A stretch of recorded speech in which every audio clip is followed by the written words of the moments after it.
Today, I'm going to show you how to hit a kick serve. The first thing you need to do is get your feet sideways on a skateboard. You want to let your shoulders be loose and relaxed and kind of just lean over your front toe with your chest. Now you're going to assume your starting position. And the next step is what we call a letter Y. And a lot of people, they'll get confused at this part. They'll kind of complicate it by turning and then tossing, then bringing the racket up, having multiple steps, which cause a lot of confusion. So what you're gonna do to be way more efficient is turn and toss, and load your legs at the same time. It's gotta be simultaneous. So watch me. Letter Y. Letter Y. Now I'll explain what's happening. My arm isn't actually moving as much as it looks. I'm doing what's called a coil. I'm turning my chest, shoulders, and hips, and I'm loading with the legs. Now, you'll know if you're in the proper letter Y position if the tip of your racket is pointing at the ball and you have your shoulder over your shoulder. Now, you'll know if you've done this correctly if your front shoulder is higher than the back shoulder, because when we go to swing, we're doing the shoulder flip, but I'll get to that in a second. So once you've assumed the letter Y position, what you have to do from here is initiate the racket drop. And this step is called comb your hair. You're not literally gonna comb your hair, but the racket is going to have to free fall behind your head because we want to generate racket speed.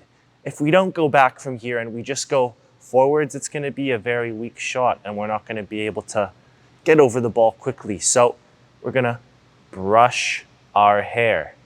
Now, at this point, the racket has fallen behind you, and this step is called scratch your back. And from the back, it looks like this. And now, from this point, what you have to do is initiate the swing. And we're gonna throw our elbow to our contact point. But we're gonna do this by flipping the shoulders because we actually wanna create lag on the serve. So we're gonna lead with our legs and the front shoulder and start pulling ourselves up to the contact point.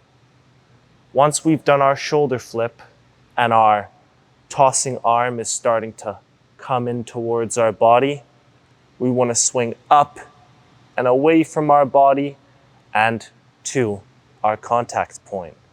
Now at this point, this is where we get the kick, and it's different from a flat serve or a slice serve in that we need to come from the bottom left of the ball and finish at the top right of the ball. And then we have to pronate. So you want to make sure at this point you feel like you hit half of the ball. You still want to swing very fast, if not even faster than you would on a flat serve, because you need to get heavy revolutions on the ball.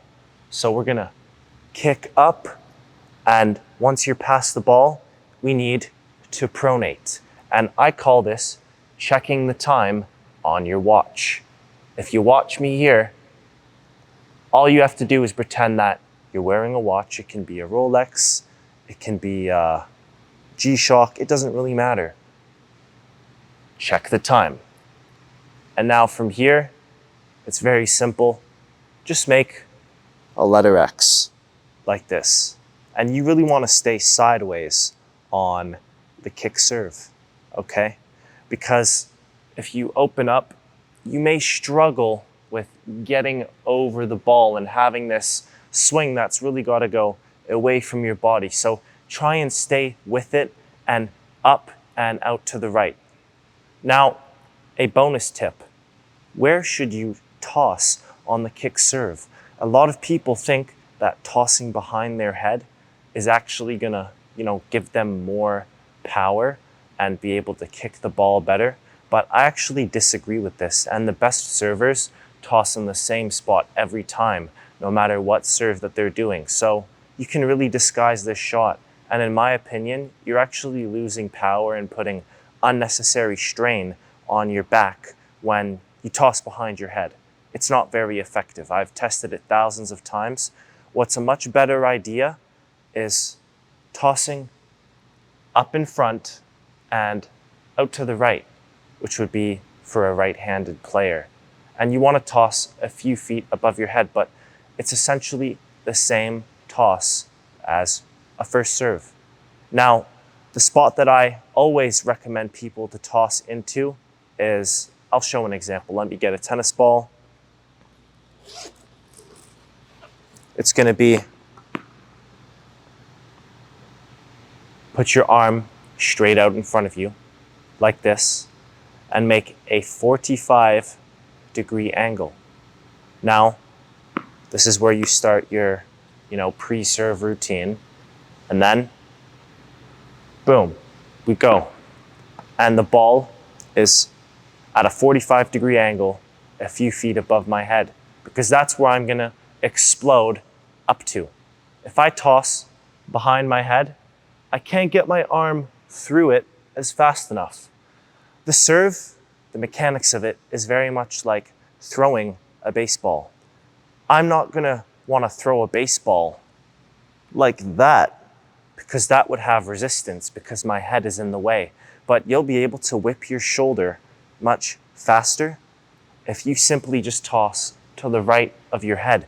And that way you can, boom, accelerate without anything getting in your way. Now, I hope you enjoyed this video, and please subscribe for more educational tennis videos. Thanks.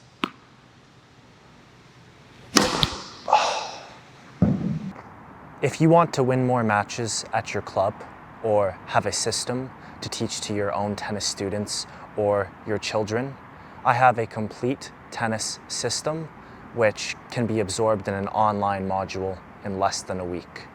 I've made the mistakes so that you don't have to. Over 13 years, I've spent over $100,000 of my own money finding the best tennis coaching, which is now my system, which is the fundamentals of modern tennis. And finding good tennis information isn't rocket science, but for some reason, it's very hard to find this information even at the most prestigious of tennis clubs. I promise that if you complete the course, go through the whole thing, you can become twice as productive on the tennis court in 30 days. The link will be down in the description. Check it out if you're interested. Ciao.